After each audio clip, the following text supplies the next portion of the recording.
Bazball, the rise and fall of a revolution. In May 2022, English Test cricket stood at its lowest point in decades. A humiliating 4-0 Ashes defeat in Australia had been followed by another series loss in the West Indies. Under Joe Root's captaincy, England had managed just one victory in their previous 17 Test matches. The team had become trapped in a cycle of fear, uncertainty, and defensive cricket. Rather than playing to win, England had begun playing simply to avoid defeat. Confidence had disappeared, belief was fading, and the future of England's Test team looked uncertain. Everything changed when England's managing director, Rob Key, appointed Brendan "Baz" McCullum as head coach and Ben Stokes as Test captain in May 2022. The squad remained almost identical, but the mentality changed overnight. McCullum didn't introduce a revolutionary batting technique or an entirely new tactical system. Instead, he transformed the mindset of the dressing room. The fear of failure was replaced with the freedom to express themselves, and England embraced a philosophy built around courage rather than caution. The term Bazball wasn't created by McCullum himself.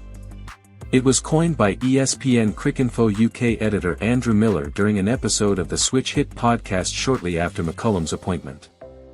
Ironically, McCullum never liked the name.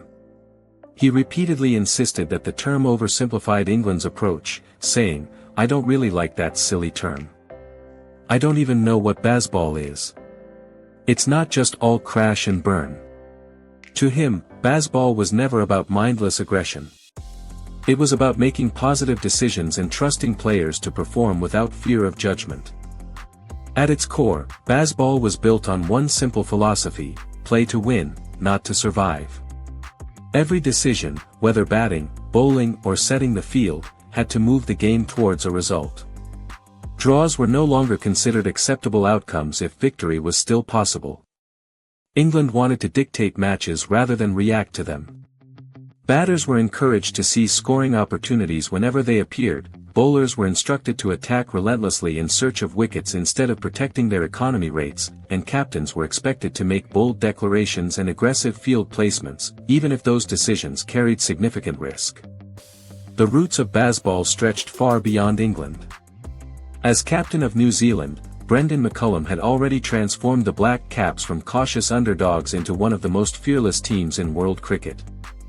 Former Australian cricketer Kerry O'Keefe even linked the philosophy to the tragic death of Philip Hughes in 2014. Following that heartbreaking incident, McCullum encouraged his players to compete without fear, reminding them to play every match as though it could be their last and to ignore the fear of judgment. 2 years later, McCullum smashed the fastest Test century in history, 54 balls against Australia, a knock that perfectly embodied the fearless mentality which would later define Bazball. However, Bazball was about much more than attacking cricket. It represented an entirely new team culture. McCullum believed in eliminating negativity from the dressing room, encouraging players to embrace failure as part of success, praising even the smallest improvements, simplifying tactical messages, and giving every player complete mental freedom. Stuart Broad later admitted that the atmosphere inside England's dressing room changed completely. Instead of worrying about mistakes, players focused only on moving the game forward. The transformation produced immediate results.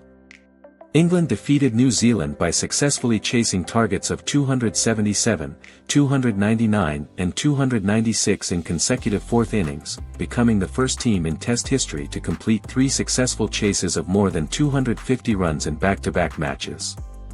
Shortly afterwards, England stunned India at Edgbaston by chasing 378, one of the greatest successful run chases in Test cricket history, with Joe Root and Johnny Bairstow leading the way. England won 4 consecutive Tests batting last for the first time in their history, proving that Bazball was far more than an entertaining experiment. If England's victory over India announced Bazball to the cricket world, the Pakistan tour at the end of 2022 cemented its legendary status.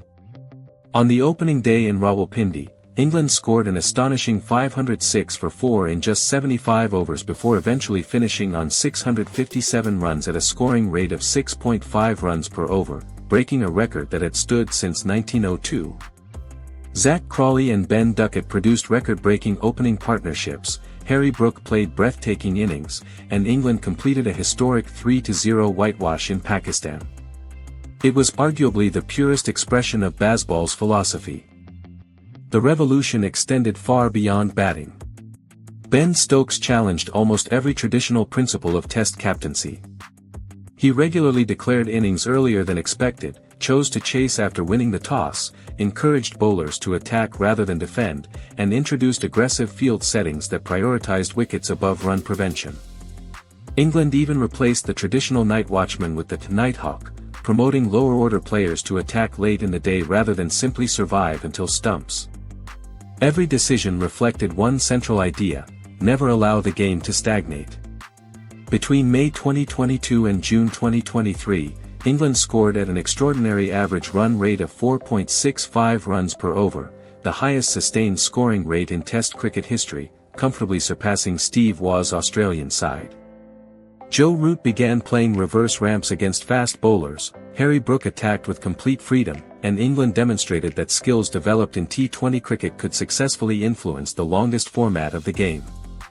Many believe Test cricket itself had entered a new era.